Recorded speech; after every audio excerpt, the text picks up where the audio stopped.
how do you come up with pricing for your packages and services? Now, before you go calling the spa down the street to sneakily inquire about their prices, be sure to watch this video so that you can learn a foolproof process for coming up with your profitable pricing and have the confidence to say it out loud.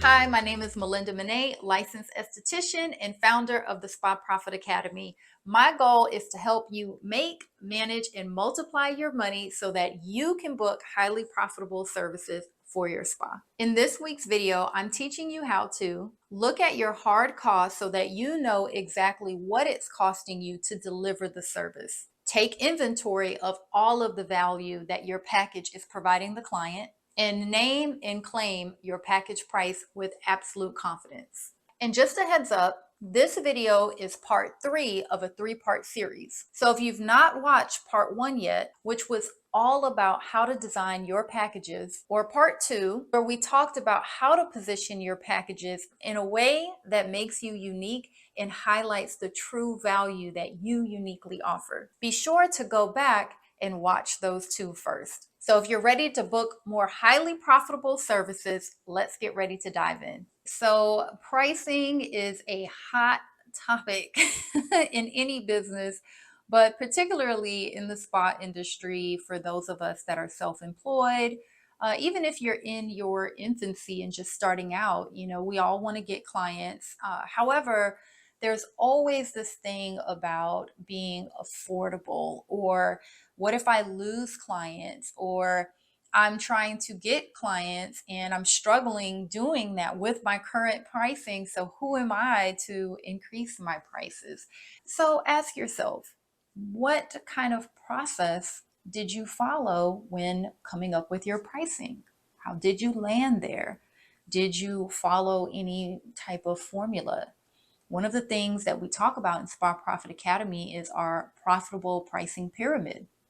And in this pyramid, it's a very hybrid approach to identifying the value that you provide that you can't quantify, your expertise in things which you certainly can't quantify. Those are like intangible things that are of high value.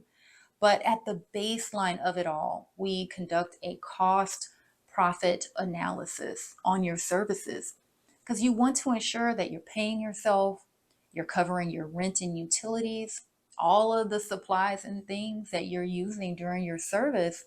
And if you look at your service menu, instead of asking yourself, is this affordable, right? Really ask yourself, where are the profit margins here? Is this a high profit, a low profit, a mid profit?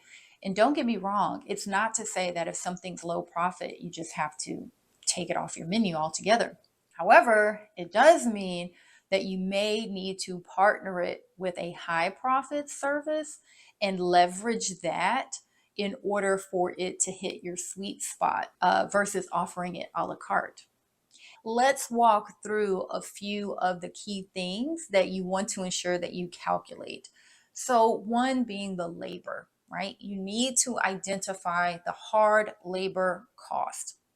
Another thing is not only the products that you're utilizing, back bar, but your supplies, your disposables, your single-use consumables. This is things like your 4x4, your wax sticks, if you use sanitation supplies. Yes, that all gets counted.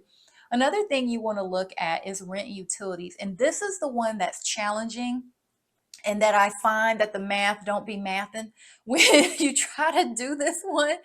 And rent utilities is a little bit complex, okay? But when you have a plug and play tool that does the math for you, it's far easier. But you want to look at what does it cost, like operational, and then follow a formula where you can break it down and identify what portion of that is towards the actual service. So that one is a little tricky if you don't have a proper mathematical tool to do that for you, but that needs to be included. Then of course there's taxes. Got to pay your taxes. You want to make sure that's covered. For those of you that use laundry and or laundering services, I mean, you are dressing your bed or your table with sheets. Some of you use robes and slippers. So that needs to be included. So as you can see, this is far more comprehensive than I have come to find that people use. And it's a very systematic way of doing it as well. So you want to have one formula, one way of doing it across all services and add-ons. So outside of cost, right, a lot of these things are easier because you know what you paid. You can quantify it.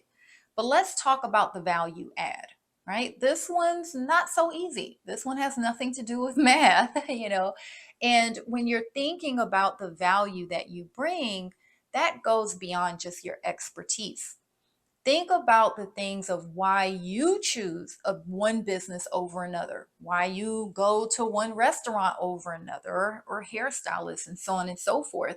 What are your clients sharing with you as to why they come to you? Even something like the ease of parking, right? That is something that's valuable to people. The space, how beautiful and inviting and warm is the space?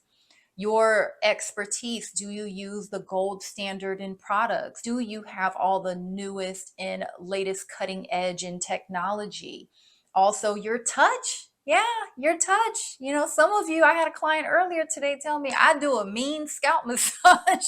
And for me, I enjoy that. So I certainly would choose that over someone who maybe doesn't offer it at all. So you really want to take inventory of any pleasantries you offer. Do you have water and snacks? I mean, everything from the booking process. And ask yourself, are these value adds?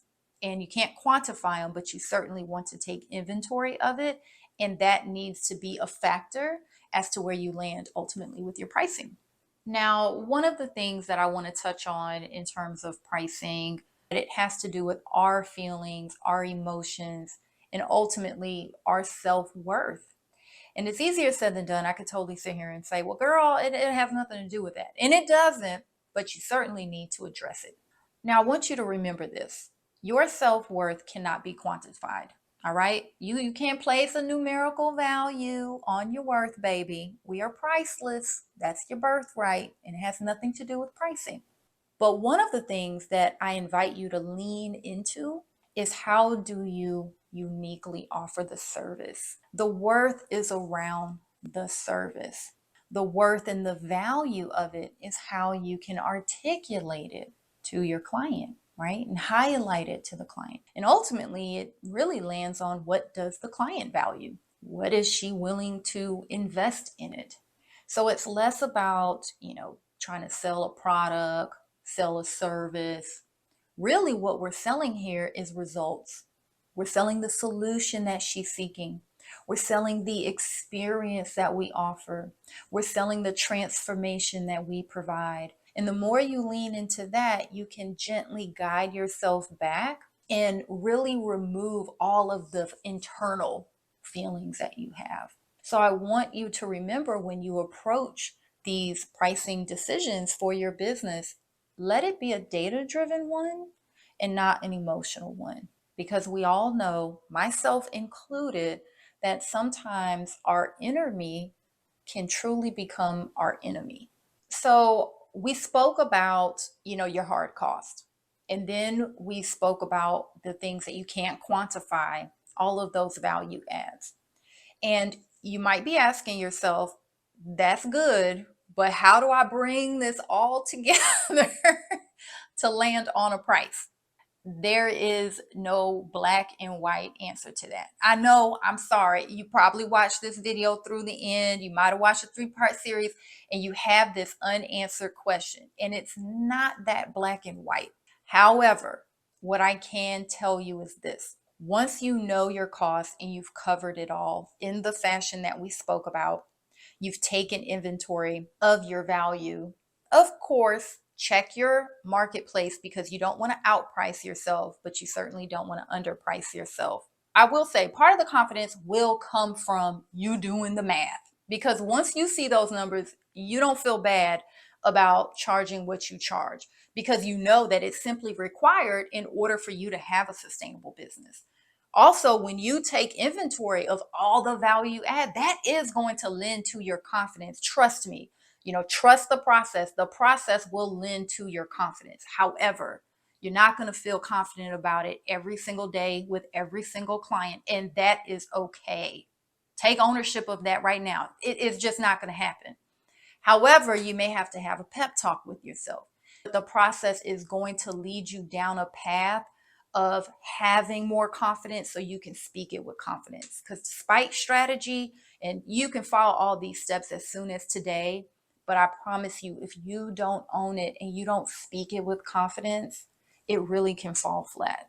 So you've been listening to me long enough. Let's cover everything that we talked through today. How to look at your hard costs so that you know exactly what it's costing you to deliver the service. Take inventory of all of the value that your package is providing the client, and name and claim your package price with absolute confidence. If you've yet to grab your complimentary copy of the Spa Owner's Rapid Revenue Planner, I invite you to do so today. But earlier, when we spoke about the confidence and the mindset and doing the work, so in this planner, there is also a journal, and we have thought prompts in there that will certainly lend to some of those feelings that come up internally and helping you to identify as well as work through it. And the secondary part is utilizing your revenue boosters. This will begin developing a habit that can lend to your confidence by identifying additional solutions with every client that comes in and creating the habit of mapping out how you want to approach it with each of your clients. Now, granted, it might currently be with your current pricing, but it will at least put you on the path of feeling comfortable, confident, and developing consistency in approaching each and every client with solutions and not censoring yourself due to any kind of mindset roadblocks that come up around pricing and making offers to clients. All right, my lovelies. So Melinda Monet signing off. If you found today's video to be helpful, definitely like, subscribe, all of that jazz. Let me know if you picked up what I'm throwing down. And until next time, have an amazingly abundant day. Bye, love.